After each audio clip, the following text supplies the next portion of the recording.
যখন আমরা একটু অমনোযোগী হয়ে যাই বা ক্লাসে কোনোভাবে হয়তো এদিক ওদিক তাকানো হচ্ছে, সেক্ষেত্রে আমাদের যাকে নিয়ে এখন পদার্থবিজ্ঞান ডিপার্টমেন্টের সহযোগী তিনি আমাদের ক্লাসে থাকাকালীন অবস্থায় ওই মেয়েদেরকে দাঁড় করিয়ে তাদের গায়ের রং, তাদের বাসনভঙ্গি, তাদের হাইট, তারপর আরও পার্সোনাল স্পেসিফিক বিষয়গুলো নিয়ে ইন্ডিকেট করতেন এবং এইগুলো নিয়ে তাদেরকে বিভিন্ন ধরনের কথা বলতেন এবং সেই সাথে তাদের মা বাবাদেরকে নিয়েও কথা বলতেন যে তোমার বাবা তো এখানে কাজ করে, ওখানে কাজ করে, তোমাদের তো এই সমস্যা ওই সমস্যা, এগুলো নিয়ে বিভিন্ন ধরনের সেই সাথে উনি এটাও যারা পরে আন্দোলনে যোগদান করেছে তাদেরকে উনি পার্সোনালি কল দিয়ে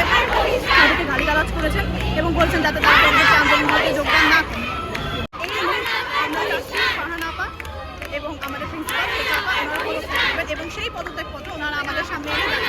এই জিনিসটা দেখলে আমরা তখন আমাদের দাবি হচ্ছে আমাদের আর কি আপা এবং হচ্ছে ফারহানা আপা ওদেরকে হচ্ছে ওরা হচ্ছে যখন আন্দোলন হয়েছিল তখন ওরা আমাদের পাশে দাঁড়ায়নি, আমাদের গেটটা পর্যন্ত গেটটা পর্যন্ত খোলা ওই দিন টিচার পারমিশন দিতে পারছিল না গেটটা খোলার, টিচাররা নামছে টিচারদের জন্য পর্যন্ত দাঁড়ানো গেট খোলে, কারণ কি ফারহানা আপা না করছে হ্যাকাজ উনি আর কি শুধু এটা না আমাদের বহিষ্কার কারণ আরো ভিন্ন, কারণ উনি যারা আমাদের পাশে দাঁড়ানোর চেষ্টা করেছে ওদেরকে উনি বাইর করে দেওয়ার কথা। অধ্যাপক একা রয় চৌধুরী আর আমাদের ফিজিক্সের শিক্ষক ফারহানা খানমের বহিষ্কার চাচ্ছি, কারণ তারা স্বেচ্ছায় তারা পদত্যাগ করেনি, তার জন্য আমরা এখন আমাদের দাবি